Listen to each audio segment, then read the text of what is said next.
mama kwaba eba titi wo bi kire so ena no memenda de si wo Hogbetsotso za afashase ene wuhume abna sapon esinam mene na nakakeriwa ha ye baba be chichirim amanfo comment ene questions o mowo ene be chichirim se ne ntiase bia wanya no ubinya na ma kwaba beje so bro papa na ho ye Erade adom nananom de ache benyamiase ntina no memenda unse ne ma bi esiye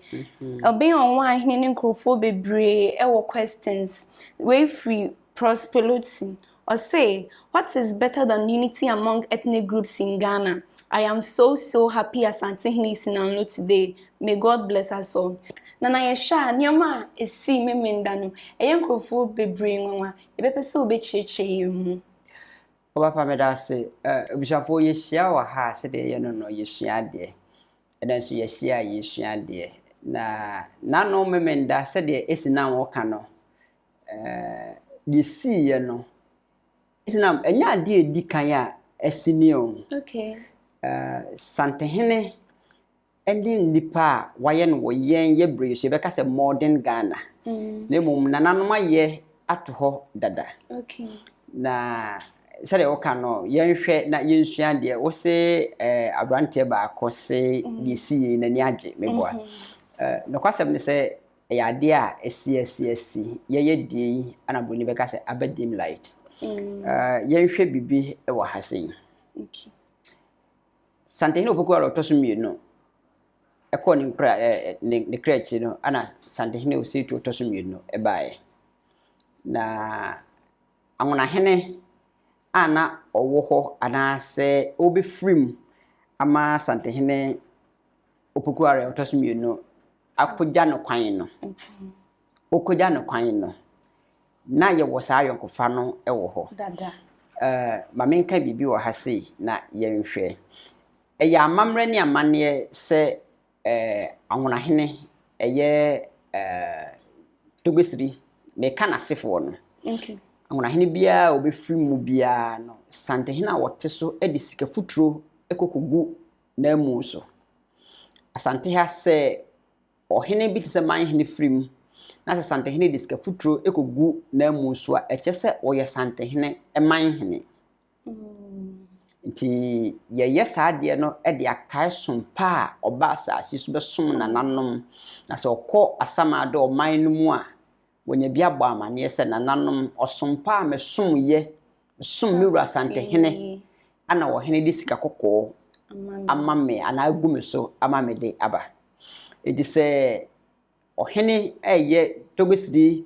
awomefia no ase no mu bifrim na se di sika kokọ kogu mu na so a e kire se ye ne wo mu ewo ayonkofa epa yanhwe nkomo no nyina se de te santehene kwakudua panyin ne penso ana ye ne anunafo ayonkofa ne fiase sasma mekan na ye afe apem ahanson aduonum 1950s acheyi asem ana mekan edidi mu a ebedru awonto atoaso etoso dum wotwe 18th century ana ye ne anunafo ayonkofa toaso bedru sabre senye na asem enye na asem kra santehene kwakudua a odikana kwakudua panyin ehye ayonkofa na ase no odmankoma hu se wabesom na sante ma yawie nti ofre no ne wofa ase kofi kakari a ono so ye santehene a obedi ade na wodi mfie adununum 25 years ana obeso ne wofa afunam anase ne wofa tuum ebefa sikadwa etena so santehene ebedi akonwa no ose ade a ne wofa na kwakudua panyin eye no mukna na unim ade a efe a woyeye ene se ono de ose niema no mukna kasa eje afnampo ma won na enikasem ewo mu ba akone se Asante yo man anguna yo man ade ba ko a enika wa ha asante ya yewo akamam ha sei ana se ye ka asantefo ewo musua maako enwotwe angunafo ewo musua maako edunum Do one say ye ben. Yen ye de ne ye nwotwe. Mo anwafo mo de no eye dunum 15. Said ye ya Asante sem ana say ye wo abusua e bia ye wo achiwade no. Anwafo nso e wo bi. Na yen hwe ayonkofa pa a ebeda na kofi kakari ene anwafo no ntam bi ene say oyi niema oyeye nyina to honomo a ye ne anwafo ebenya ayonkofa na emu odin na ayonkofa no mu no se na ntokosi abrofo ene anwafo ntam a na asantefo ye kubi mukokobua anwafo sa anwafo etenase na se ntokosi yen asantefo ene abrofo ntam a no mu be kubi eboa yen esabi te se hwasa anwafo be ko bi boa yen yen ade ba ko a asantefo ehu ye ene se abrofo be ye atamfo ema yen me kai se danu ye sabisi ya na ye nkranfo ene anwafo abrofo beta nkranfo achi asantefo nso kota anwafo nso achi ebise ye hu se wo ye tamfo na wo pese udi ye nso de a ene ye mpene ma wo ni obi so na afi ho a wo de abaye so eno eda nchen a ebure bi dri ye ne abrofo sa emu na asante nya kwan enko epona no so dum say kaden no say wo be kopo ano ana okodidwa o koto niema o koto nchene o koto atuo ene niema abrofo no ye ya senka omu besisi yen omu ma ye nya kwan ma ho lo and behold anunafo no mu bre ye chene no mu bre ye tuo eme ye de koyesa empo no na omu ba menhia fikasiem ebe bo hena ma ne wo hene niema sei ana bia ekoso nti na uma yese tetefo a omuda yen asantefo ye ne anwafo ntem it is abrante no kan yonkofa pa ho asemo a ayonkofa no efiase no ho a na mom amanyofo a da bia meka se omutimi da na oba ba ema no mda ne ba ema oba ano mu beye ya be ma asantimu eteteye asantimu betete no efiase fi o mampanyin dada bia ye fre no kutuo champon epenso ofiri ha ya makwede ha ya wono ana kwame nkroma achi omude amanyosemo a omu yeku oba bedi ade obedi ade no ana nipa bi te se yenua chikata kofi a wono omutana ase ekeka nsem de hya asantefo ene anwonafo nkura dirimu se asante nye anwonafo ne asantefo nye pe ye ne omu ni agro ana ye bibi nunan empo no ho tere bi na so ya brante o hya anwona ni abaya na pe na ni mambe ka cho hey david enko aso ye de ye di na de anwonafo di agade di senka meme ware anwona ni abaya nim se me de ne ma na ba meme fie so ho ha na so mbeki kansem bia kire mo amoma hunu se nyade a ye ne omu se eno ye sa niema no a amanyofo no fiase ye ya di ntitimu ebaye eno di nanu sante hene kwantu a wotu de akọ anwonamamu na anu memenda no na nanu ma ya to ho mfie wo ha ne akire ni ana wo se wo be se mu kena ama ne ye nkiri ma ye hu se ayonkofa pa ewo ye ne anwonafo ntem de se wo bisa na sa na te na nye se afi ne ye hyase na nanu ma hyehye de ato ho dadaada ana wo hene abese mukena wo de yenhwe na anu yekoduru ho ne fa eye na nika eye na asante hene tutu ne nan ko ba bia wo hene wo no wo hene so tutu na nam ba bia asante hene wo efe no mo famu kire se asante eni anwona ye nipa baako so no se asante hene ko fika kari ana wo hyehye sa ede mana na bu abasa mana na bu abasa ekotena hwamam na asa anwona mam ekokun sa asa no a okunsa no edi free eye anwona nkuro ni bi so edi free ho no ma edi ko agege na asa Nigeria fam anafo fam odi free ho eko Togo odi free ho eko Burkina Faso ni nyina na eye sante hene ni jase eye bu abasa ana wo hyehye sa asa no edi ma no na nikase me wo mu ne se anwonafo ni da ho eboa asante ma asante fa nkuro no bi eno nti din bi te se tamakuro sa wate tamakuro ha sa tamakuro no na se kira ne se na abu abasa so obeto wo kuro mu ho a na onhye kuro no otam kuro no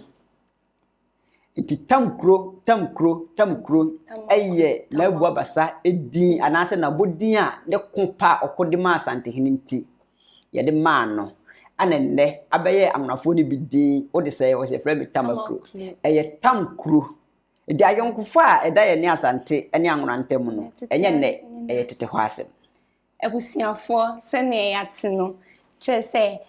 angunafo ene Asantefo ma yese bafan ene fom nana enye no nko ane nsem a nkrofo bi saye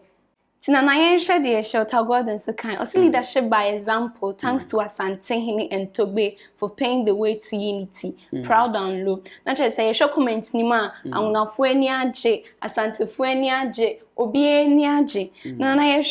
hwe afashion ase a yehu nioma bebre na me de mimi pese me bisa ne se emra na Asante hene ba no yehu se na nkrofo kuta minim se ye tu se ya sikan yo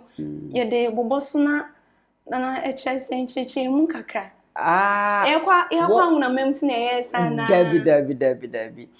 won ya brafo won kwa na omutimi ka Asante hene asomsem won kwa na omutimi ye bone Asante hene de chewo mu anase obi ye bone na Asante hene betu no a ejina wo mu so Asante hene di omuti beche wo mu a ejina wo mu so wo mu kwa wo mu nkuto anu ye bone a wo ma ho brase enti Asante hene de chewo mu efo wo ya abrafo no gu ahodo ye wo enumfo ye wo asafofo ana ye wo manhyiafo nti de no o ka se ka wo mu de no sa be matenten kese na o ka se ka wo mu no wo ya asafo ni Dwom ya abrafo da biara da omu wo manhia ti se Asante hene ko baabia ye wo abrafo ne omukọ se na me ko Asante me ko eha me ne ahafo ye wo nkrofo a ewo se okoho ne omukọ na se otimi de abrafo no nkrokro no otimi de obi akọ ohene ntukwan ono nko antukwan se ohene ko baabia ne dom eka no mami ka se mi sho nanu memenda no dom ahu mu no Asante hene abrempon ede na man hene no obia we feku a owom nano ye de feku baako a eye chidomfo ni jase nko an ko ye ano nko a sai nipa na hu ye no nko a ye de aha entino sanke ka se ye de aman hene dusiansia no nyina wo mu feku du baako no nyina na ekwa anke ye bemmene kuro no we ye koma wo mu hunu se Asante eyo mayamba Ebusiafo mijidi se bebia obia question bia ne de obi se bia wanti ase bia na nakakari adaroma wati ase esabeba onchen biem question bia wanti ase no na de aman titi obi kire so na ohwe yedamo ase na obeka nsem bia atwato a kire emanfo mo hwe obapa me da se no kwasem ne se ye wa ha se yesua de da bia meka se onyomtuni bi efe ni Marcus Garvey o se oman bia wonim na mamre ni na mane no oman no te se dua esi ho na eni hini dua nso si ho na eni hina eje se dua na wu se dua si ho na eni hina ni dua na wu na anu ye ko ye wuhu afahye no se de na ne fete na nani kan ye ni nyina ya amamre amane ye ya amamre ene ya amane eno na nananom de tete yen enya abosomsomo ya mamre nti niema wo hu no ho nyina no ya mamre na mamre no so na ema hu nipa ko a oye nti se owre fiu krom hina ben a den ya adwabo na obekwa ase no obeyira na nanom ma sa niema we enka yitimi na mrante ne mabunu no yensua ye na mamre ene ya amane mrante ne mabunu yensua ya mamre ne ya amane edam